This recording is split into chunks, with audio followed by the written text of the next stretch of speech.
Like I said, the first quiz deals with charge, voltage, and capacitance, and those combinations of those three, just like what we did with the Ohm's law for the first week. Just solving back and forth. They're going to give you the numbers, solve for the unknown. So now we're going to be dealing with just capacitors in series with a DC circuit. Now, like I said, the biggest thing is these guys are going to stop charging once they reach their maximum potential voltage that they can get to. Milli. These are milli. So what we want to find is what our capacitance total is, the voltages, and the charges. Okay?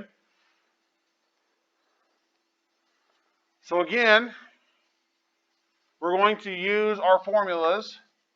So the capacitance total is going to be equal to the reciprocal of 1 over C1 plus 1 over C2 and 1 over C3. Because again, we've increased the distance threefold, essentially, from what our having one capacitor is. So the capacitance total has to go down because we're increasing the distance between our metal plates. It's going to be in farads. So capital F is the unit for capacitors, farads. Bless you.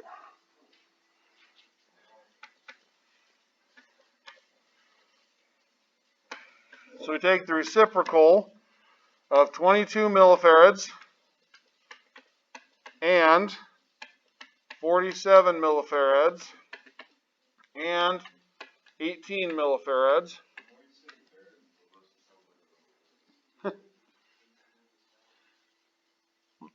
We'll take the reciprocals of those, add them all together, take the reciprocal of that value.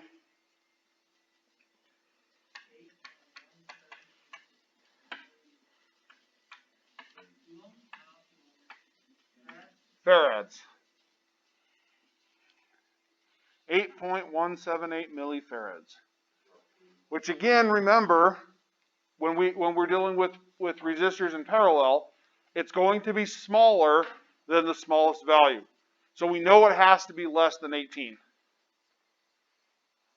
we get anything higher than that, there's something wrong because it's broken our rules.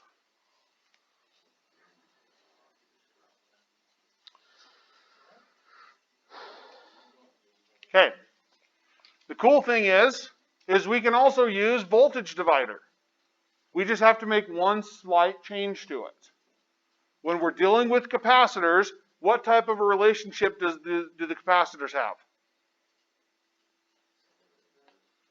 An inverse relationship. Okay? So just like with parallel, they have an inverse relationship. So to solve for these guys, for the voltage of capacitor 1, we can take the voltage total, all the voltage that it has access to, so in this case it's the total 12 volts, and we're going to multiply it by what ratio? Think of current divider and think of voltage divider. Voltage divider for resistors, we use what formula? We use what ratio? Resistor over the resistance total is for voltage divider of resistors in series. What about current divider for resistors? Resistance total. So think of that ratio. Whatever we're looking for over the total if they have a series relationship or a standard relationship. If it's an inverse relationship, we're going to put the total over the value we're looking for. So with capacitors, because they have an inverse relationship like this, they're going to be the capacitance total over the individual capacitor. So we can still use it, we just have to tweak the ratio just a little bit to make it act as a parallel. So the voltage of capacitor 1 is equal to 12 volts. Our total capacitance is the 8.178 milli. And capacitor 1 was 22 millifarads.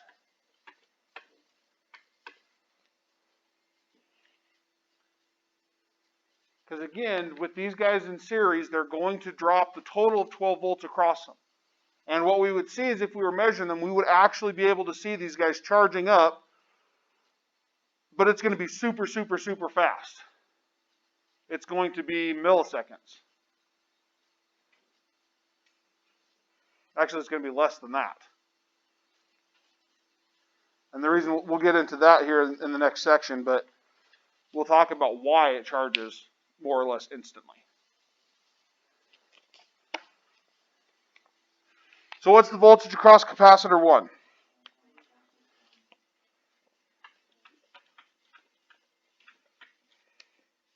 Okay. We want to find the voltage across capacitor 2. We find it with the same formula. 12 volts multiplied by 8.178 millifarads divided by 47 millifarads.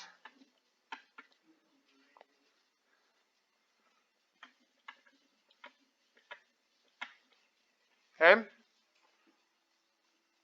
Then when we get to capacitor 3, because these guys are in series and how voltage splits up, we have a voltage there, this is going to be what's ever left over from our total.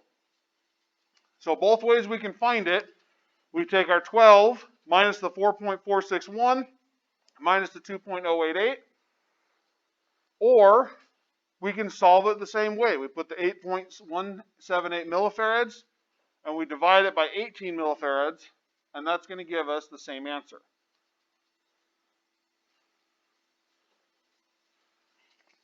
So the voltage of capacitor 2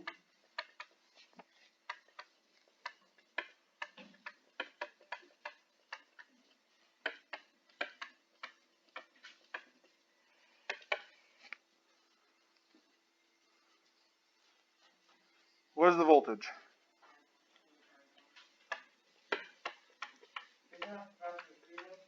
Yes. The pen didn't want to, my hand got in the way and it didn't mark the bottom part of the swoop. So yes, voltage across capacitor 3 is 5.451 volts.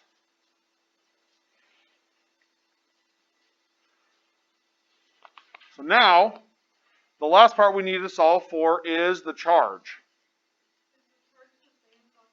The charge will be the same across all of them, and we can double check that. Yep. Okay. So, change colors.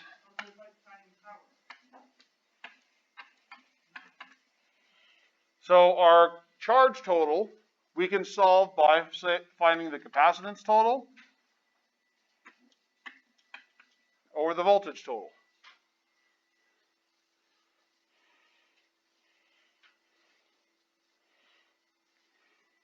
Nope, that over.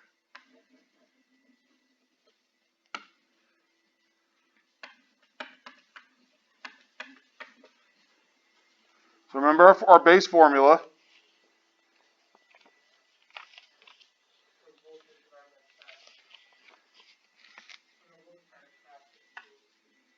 Yes.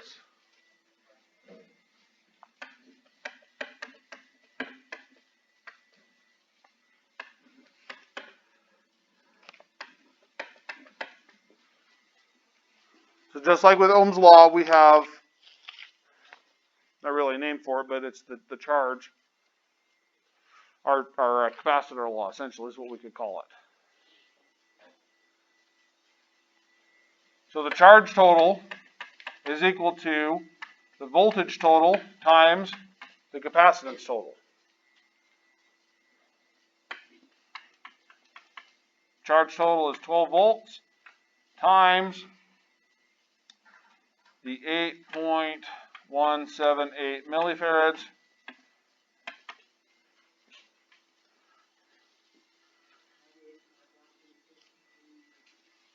coulombs.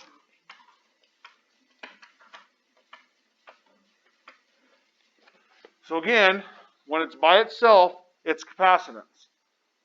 When it's tacked on at the end of a value, it's coulombs.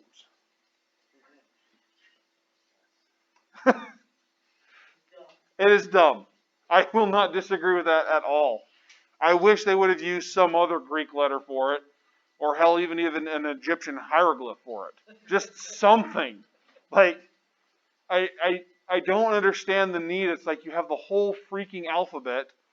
You've, huh?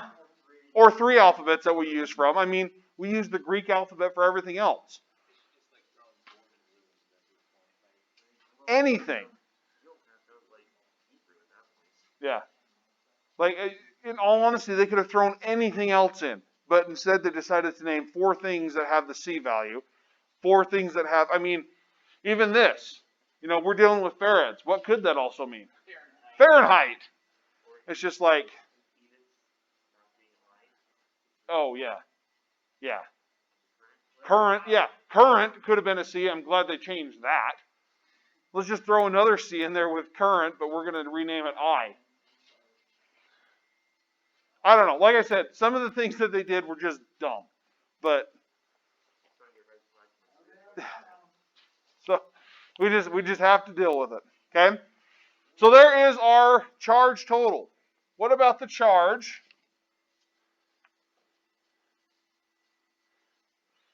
So the charge of capacitor 1. It should be 98.136 millicoulombs. And the way we can find it, we take our 4.461 volts, we multiply it by the 22 millifarads,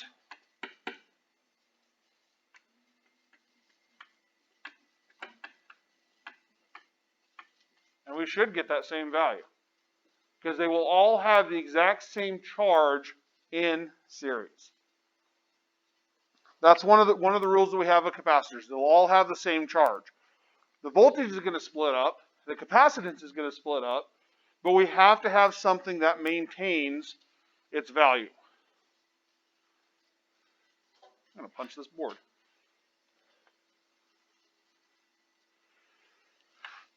Charge of C2, again, 2.088.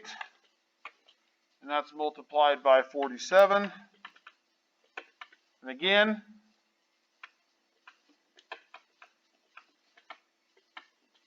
better equal than 98.136 millicoulombs. Same with C3. Any questions about this? As far as the voltage goes, it works the exact same way as a series circuit. Each component is going to have a voltage drop from the total amount. All the voltage drops in a loop have to equal 0. Kirchhoff still applies. Okay? With voltage divider and current divider, those are going to be changed up a little bit. One of the things that we're going to notice here is how much current do we have in this circuit? Your response should be at what time? Because what's going to happen? This voltage is going to be ramping up. Okay? One of the things we could do is in this circuit, if we had our oscilloscope connected to it, we got channel 1, channel 2, and channel 3. We measure across here, we measure across here, we measure across here. When we get into oscilloscopes, that's probably something else I'm going to do at the end of this week, possibly next week. Not necessarily teaching you guys new material. It's not going to be on tests, but I'm going to show you guys how to use the test equipment for the next week. So what we would see is it shows a graph. So it's a visual representation of all the signals we have that we're measuring. So what we would see across C1 is we would see it charge up to that point and then flatline. Channel 2, we would see charge up to a certain point and flatline. Channel 3, don't they have all the same charge? They have the same charge, but they have different voltages. So when I say charge up, I don't necessarily mean the actual charge. The capacitors are storing that voltage. So now each one of these voltages are going to do this, and then it's going to stop. It's not going to go any farther. All 3 of those will be added up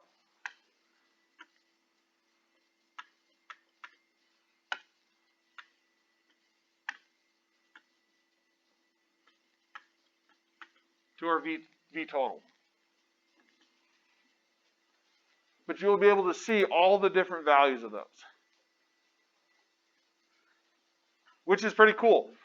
Some of the labs, this is the part of the lab we're going to be looking at is we're going to be looking at this charge time. How long does it take for this to happen? And also within the circuits as well, that's one of the problems we run into with making things smaller, is by making them smaller, we're trying to get them to run faster. So we're decreasing that distance as much as possible to give us more capacitance. But then again, we run into other issues besides just that. It's speed. Everything is about speed. Okay?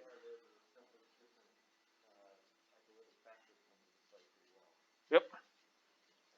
Yeah, now you have the different types of materials. And it's also what's your application, because if depending on the material you have, it has a different value of how much it takes to arc across it. So like with air, it takes, we have a Jacob's ladder. That's got 10,000 volts or so in it, and that's how much it takes to get the thing to arc across between the two rods. A taser, same thing there. It's got two little prods that come out that arcs across the 2 points. To get hit with a stun gun, one that actually embeds, then that current is getting sent in between those two probes. Yeah, you're now the insulator / conductor. But the idea is now we're forcing a voltage and we're trying to make it arc. We're trying to exceed what material has its natural resistance to electricity. Wood is a good insulator. Glass is a better one. Ceramic, obviously, is one of the better ones we have. Okay, what types of materials are good conductors? Copper, gold, silver. Salt water is a good conductor because of the ions in it. But the idea behind those is we get different materials because then things are going to move faster. So a lot of the high-end, high-speed products, they have gold connections because gold is a much better conductor than copper sometimes. And so and then we have all those, but then copper is what we can actually afford, and we have plenty of it. That's why our wires are made of copper, not of gold. Because it also comes down to melting points too. Copper has a higher melting point than gold does, but it transfers energy faster. So for lower voltage applications, gold's better than copper or lead or things like that.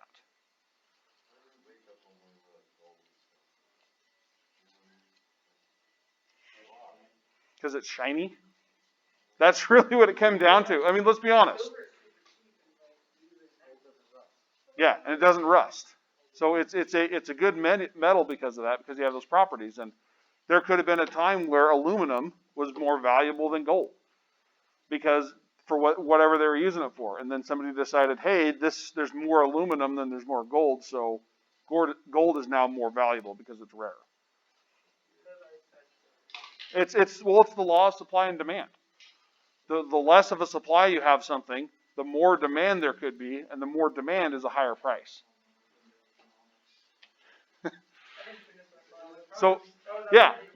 Well, it's the same with anything. Like, in all these circuits too, we have components that are calling for more voltage.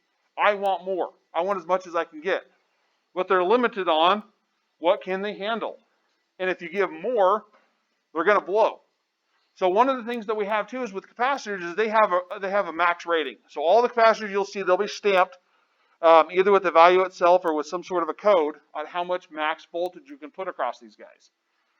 Some of the electrolytics we have are 50 volts. Some of them are 30 volts. Some of them are 100 volts.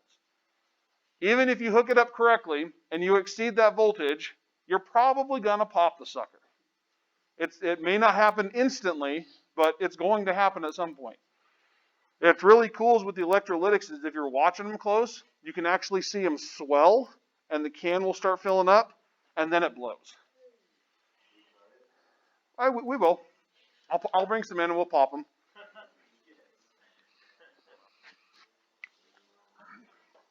Bring in a power supply, and then also they have a reverse voltage.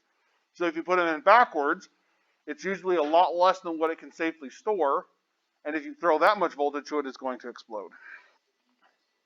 That's the easiest way to do it. When you get to power supplies, that's going to become very important. How much voltage can I put through this capacitor before it blows up?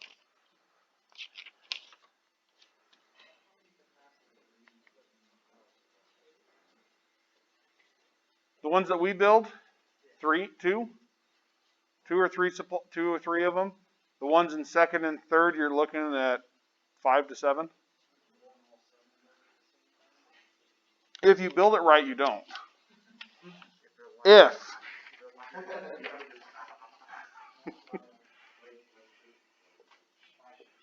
Okay. You could. I mean, you really could, but generally there's 2 or 3 of them that, depending on where your surges come from, that's where they're going to blow. So this is series. These are capacitors in series. We treat the voltages just the same as we do for resistors. The only big difference is we swap the ratio for our voltage divider. Okay.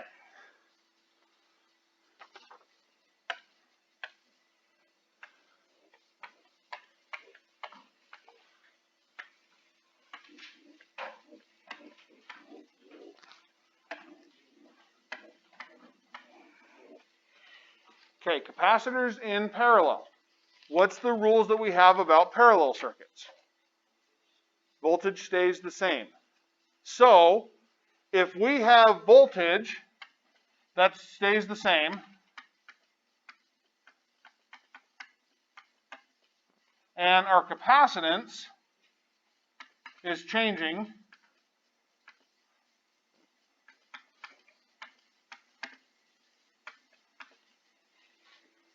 what has to be changing? The surface area. But what in effect is that also changing? In our formula that we have for capacitors, charge, voltage, and capacitance, if voltage is staying the same and our capacitance is changing, what has to change? The charge has to change. So in a parallel circuit, the charge is going to be changing. And so what we'll have is we will add the charges in parallel. So in series, in resistors, we have the current stays the same.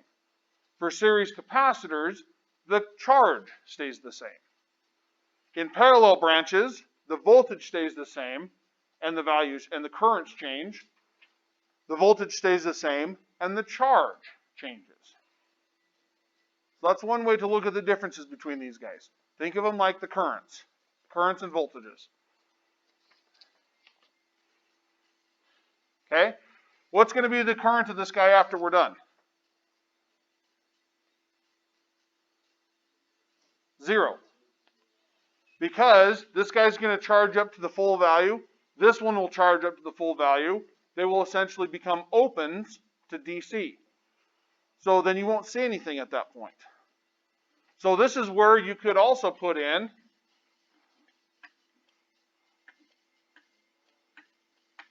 a diode, an LED. You could put one of these into these circuits and you could actually watch this effect. You could build a parallel circuit with some resistors in there as well, and we'll talk about that, like I said, probably tomorrow, about why. But we could get this so we could have these guys charge up at different speeds, and you would see these lights turn off in a sequence. Or you could get them to turn on in a sequence, depending on how you put them in. So you can hardwire timers. You hit a reset button, which basically disconnects the circuit. The circuit will discharge itself. And you can say, go, or if you want to start like a timer for a race or something like that, you could have these go, and once all 3 of them are lit, start the race. You could put variable resistors in there. Now you can adjust how fast each light turns on and turns off. Yeah. Yes. Yes. It's all. So you laugh, but Minecraft electronics is not that far off. Okay.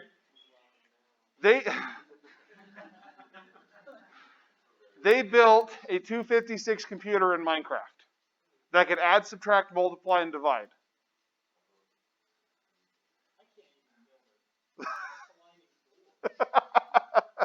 Yeah, but there's people, and so to kind of give you a reference, the the Apollo missions, so 256s, 286s were the styles of computers. It was how fast they could process, how much RAM and stuff they had. For shooting the moon off, they were using 256 computers. And you can build one of those in Minecraft. So inside a computer game, you can build a computer with enough computing power to shoot a rocket off. Yes, a lot.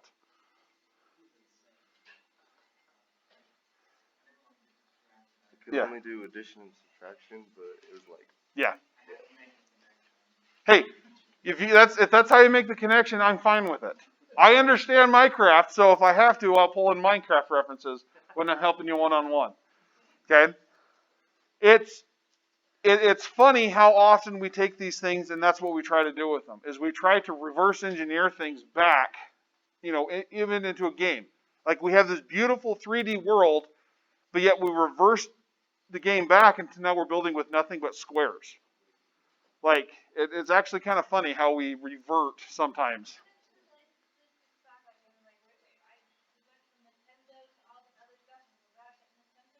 I think it's pre-Nintendo is where we're at. We're like pre-Mario. We're like pre-Donkey Kong or Mario or whatever it was. So, okay.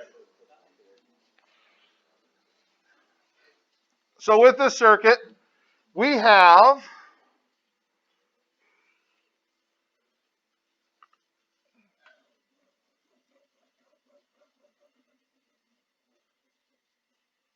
so keeping in mind that our charge is going to increase as well, we're going to have the sum of the charge of all these guys will be our total, just like the currents. Let's get rid of our diode because we don't want to introduce those yet. We have 14 volts. We have 12 microfarads. We have 18 microfarads. And we have 18 microfarads.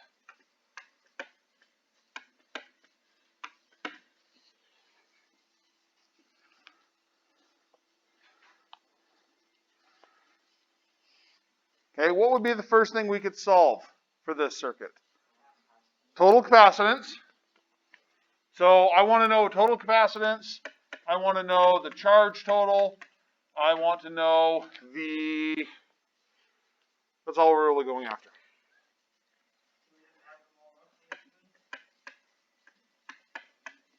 Yes. So we want the capacitance total, the charge total, the individual charges for each of the capacitors. Because again, we're assuming that these guys are going to charge instantly. So, and the answer to that, or the reasoning behind that is, how much resistance do we have in this circuit? Practically zero. We have some, but it's so minute. And the charging constants, which we'll talk into, is capacitance times resistance. So if we have a value that's almost zero, doesn't matter what we put into it. We could have 0.00001. We multiply it by one of these capacitors. How much time do we have? We just multiply those two together to get a time. Something extremely small. Like, in this resistance with the wires, like I said, so we would have maybe 1,000th of an ohm of resistance if you guys measure your wire, it zeroes out. Okay? So if we took, so even just one 1,000th of an ohm of resistance, and we multiply it by our total capacitance, which is 18, 12, and 18, so 30, 48.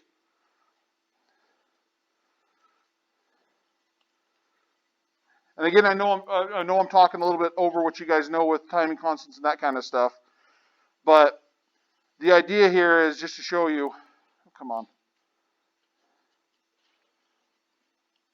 Basically, for these circuits to fully charge, it's going to take 48 nanoseconds to go from 0 to full charge. Well, we'll go 5 times that because that's how long it takes. So 240 nanoseconds. So literally in the time that it takes us to plug the stupid wire on or flip the switch, these things are fully charged. We add resistance to slow it down. okay, is the idea behind this. This thing is going so fast, we can't see it. It is essentially instantly. But if we were to watch these guys and slow it down, we would see them slowly ramping up to the 14 volts. Timing constants is what we're going to talk about here probably Tuesday or Wednesday. So with this, we have our capacitance total, which we simply add together. So we have 12 micro, 18 micro, and 18 micro. And that gives us 48 microfarads. If I have 48 microfarads and I have 14 volts, how much charge do I have across this?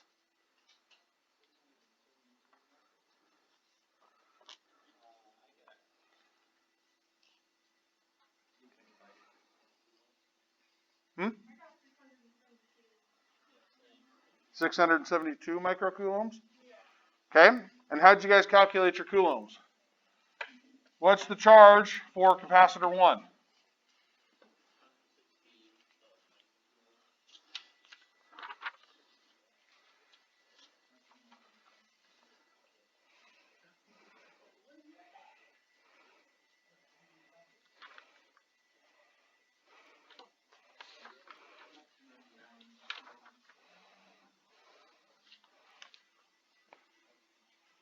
So remember, it's capacitance times voltage.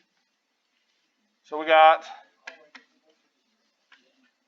12 microfarads times 14 volts.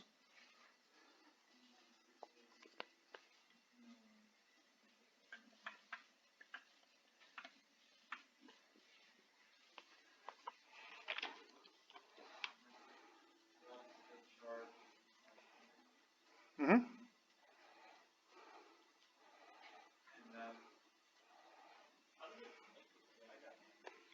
Micro.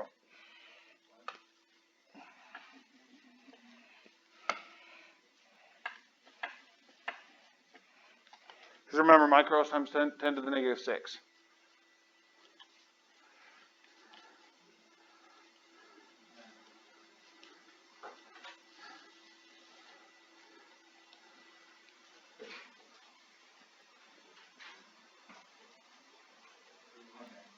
Good there? So we got 168 microcoulombs. The charge for C2, capacitance and voltage, 18 microfarads times 14 volts.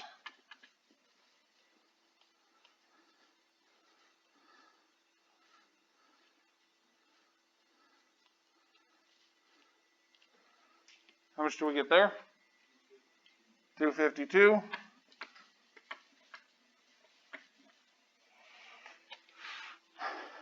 Capacitor 3, same thing. So the charge total is charge for capacitor 1, charge for capacitor 2, and charge for capacitor 3.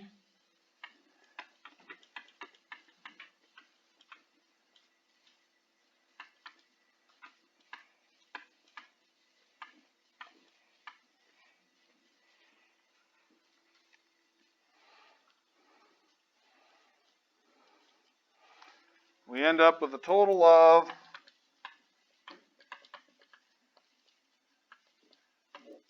672 microcoulombs. We can also find that by taking the total voltage and our total capacitance. 48 micro times 14, 672 micro. And like I said, with this one, we're not going to be worried about current because our current is going to be 0 at this point. Because by the time it takes us to measure anything, they're already fully charged and there's no current flowing in the circuit whatsoever.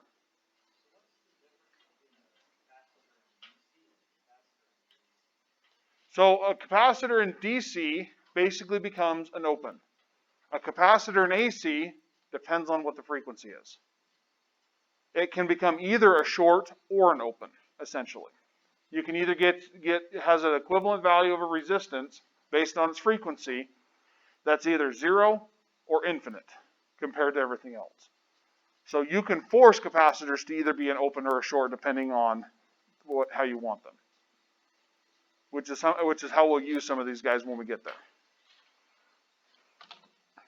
Okay, questions about capacitors in parallel?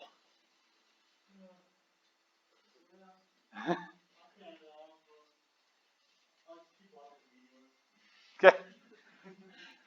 Like I said, feel free to ask questions. We are kind of covering these pretty fast. I mean, because let's be honest, the first 4 weeks we spent covering resistors in series. Then we did a week in resistors in parallel. Then we did a week in combining them together. The idea is we already have the basics. We already have the understanding of how to treat these guys. The only thing we're looking at is how they're going to play with each other in each of these situations. Everything else is still going to stay the same. Voltage in parallel stays the same. The currents in series still stay the same. All we're doing is now we're just adding a different component and how it reacts to everything. And with capacitors, with just capacitors, we're dealing with charge. Once we switch into RC circuits, we're not going to deal with the charge too much after that.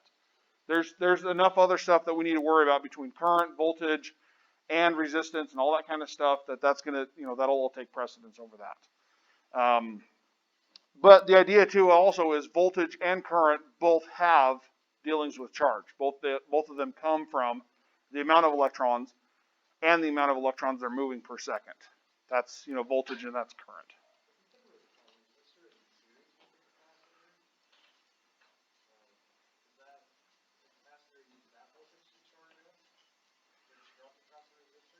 Well, eventually what's going to happen is your capacitor is going to take all the voltage. Because it's going to charge up to the max that it can get to. Yep. It'll charge everything if it's in series with the supply. That capacitor will charge to the max voltage.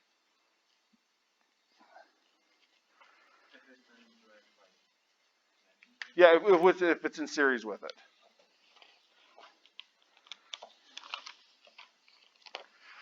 Okay. Last thing I want to talk about today is series parallel capacitors. Now we're going to kind of take all these ideas and we're going to put shit together. A lot of times in electronic circuits, we are not going to have just a circuit built up of capacitors. We're not. But the idea is I want you guys to be familiar with how these things operate depending if they're in series or if they're in parallel. Because that's how we're going to be using them for timing constants, when we get into AC, things like that. So here, we're going to talk about series parallel.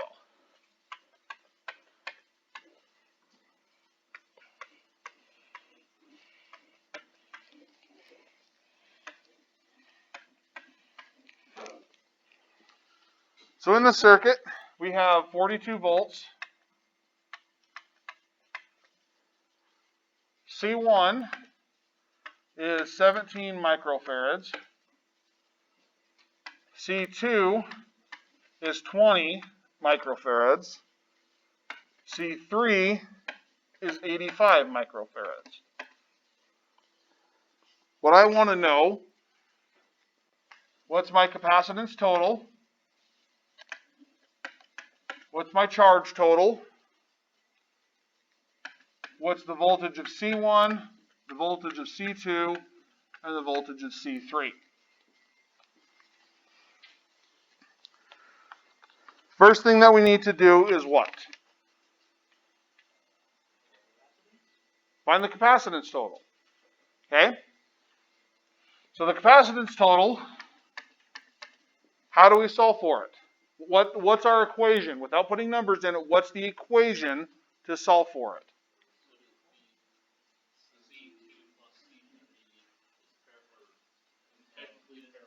Parallel with C1. So when you're writing it out, just use those same ones that we're talking about. So that way you know how to treat these values. Okay? C2 is we add with C3 because we treat those values as if they're in series. Parallel with C1. So this value we're going to treat as if they were in parallel. Where physically, C1 or C2 and C3 are in parallel, but we're treating the values as if they were, basically we're writing it, how are we going to treat these values? So then in this case, we're going to have 20 micro plus 85 micro in parallel with 17 micro. Because these guys are going to increase our surface area, and then the combination of this in parallel with that one is going to move the distance between the two plates farther apart. So this is where we're trying to counteract it. We'll get this net. What should this value be, just roughly looking at the numbers? Should be less than 17. And in all honesty, it should be fairly close to 17. My guess is about 15. Dang, I was close. Okay, and the reason I know that, like I said, it takes time. But one of the things that we're looking at is I have 105 in parallel with 17. The farther you get away from this number, the closer it's going to get to there. It won't ever get to it, but for all intents and purposes, we're close enough. Like I said for my joke at the beginning of the semester with the mathematician and the engineer. Eventually you're going to get close enough to grab that bottle of beer where, for the mathematician, you're close enough. The engineer, you're never going to get there, or vice versa, however I said it. But the idea is eventually it's going to come to a point where this is going to get so huge, we can just look at it as this value. Because it'd be like 17.99 or 16.9999999 microfarads. That's 17 for all intents and purposes. Okay, so what does this capacitance total come out to be?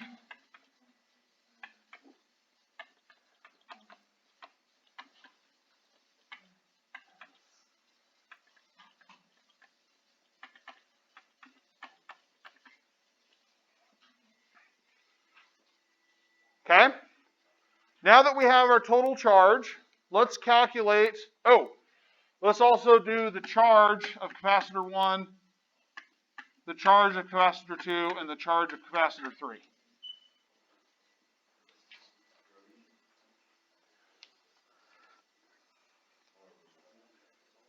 Okay, so charge,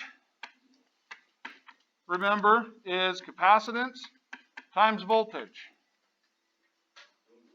Okay, so the charge total that we have is 42 volts multiplied by the 14.631 microfarads. What does that give us?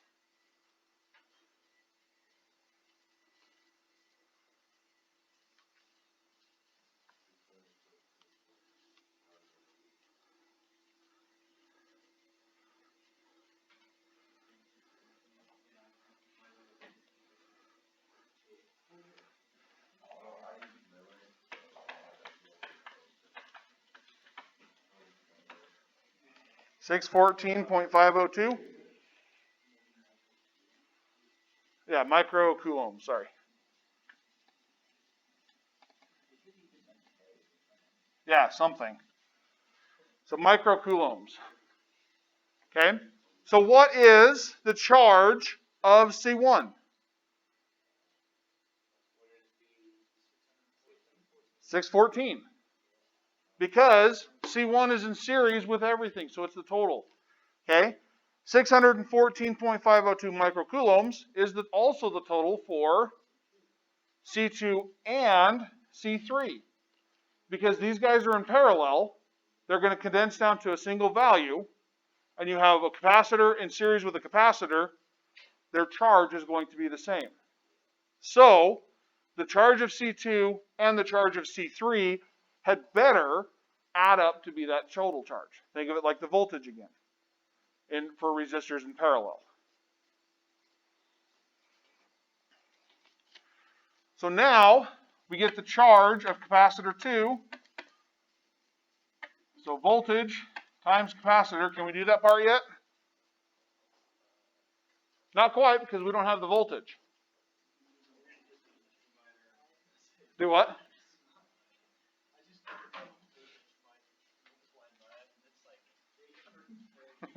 Oh, you just took the 42? Yeah. So we don't have yet the voltage across this parallel network because it's going to split up between here and here. Yeah, so we want to use voltage divider first. So we can't solve for the charge yet. We need to solve for the voltage of capacitor 2. So again, we use voltage divider. So we have our 42 volts, and that's multiplied by what's our ratio?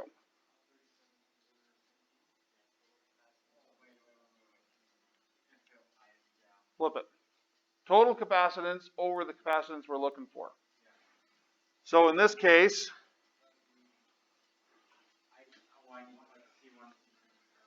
yeah. So it would be,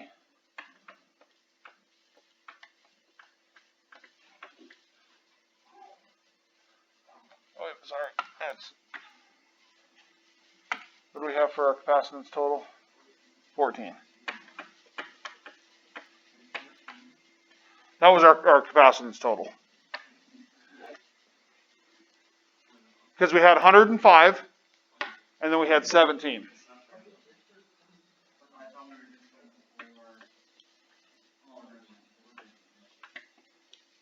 So that's the total capacitance. We're trying to split it up between these two.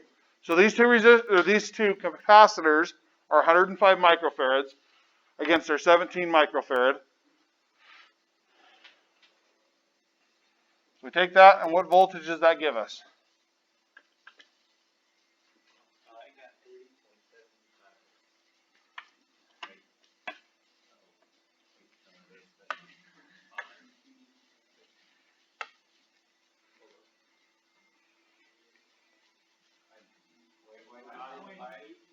Hmm? Why is it 105? Because 105 is the capacitance for these two guys. Yeah, now I get it, because it's the only voltage that they Yep. have access to. So the idea, so normally, okay, let's go back. So normally when we're dealing with voltage divider, what's the formula for voltage divider?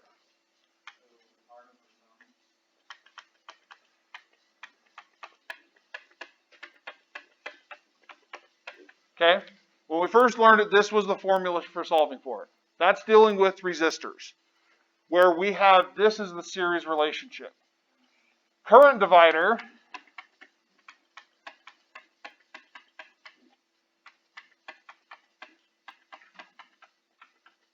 looks like that. So the idea here is we have a parallel relationship between things. There, this is this relationship. This is a series relationship. So with capacitors, when they're in series, what type of relationship do they have? A regular or an inverted relationship? Inverted, because we add them with the reciprocal formula when they're in series. So we have to use the guts from this guy and put it into this equation. So the voltage for capacitor 2 is going to be equal to the voltage total times the capacitance total over the capacitance of 2. In this case, the parallel. So we throw the 42, our capacitance total,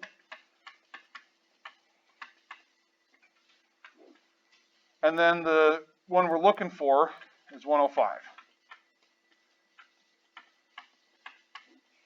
So that's like C2 parallel to C3? Yes. Like I said, this completely inverts the way we normally look at things. But just know this is only, when we're looking at them, we're solving these based just on capacitance values. So the things that have larger capacitors, larger capacitance values, is going to have less voltage.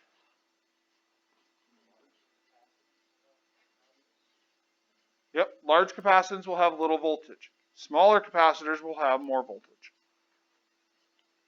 So in this case, the voltage for the C2 in parallel is equal to how much?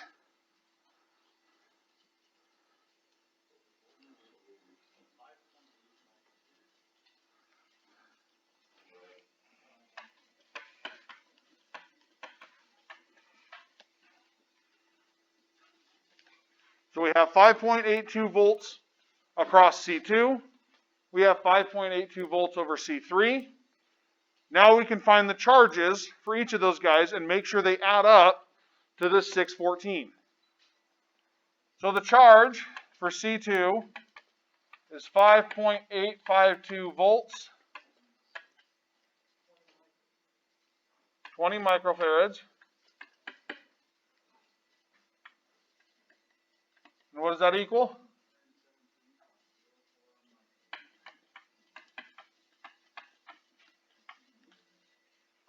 Okay. The charge of C3 is 5.852 volts multiplied by the capacitance of 85 microfarads.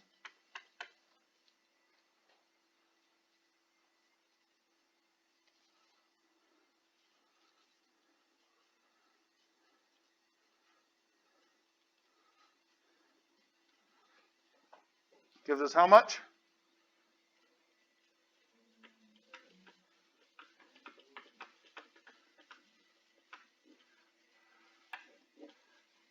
You add those two together.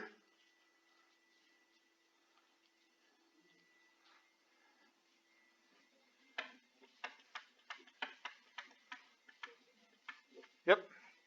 Just we dropped some because of the rounding. So again, we still have our double checks.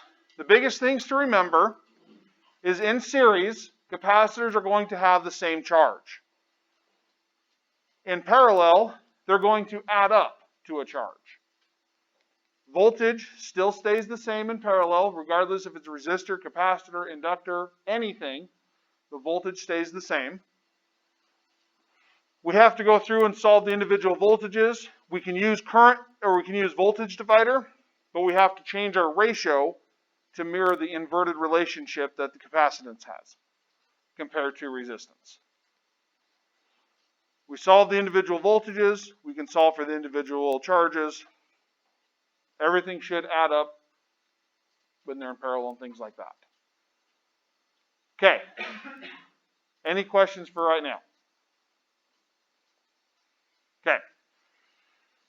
Tomorrow, we will start getting into timing for capacitors.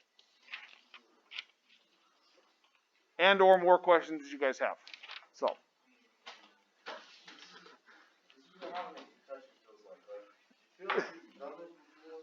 Everything's kind of the same, but it's not the same.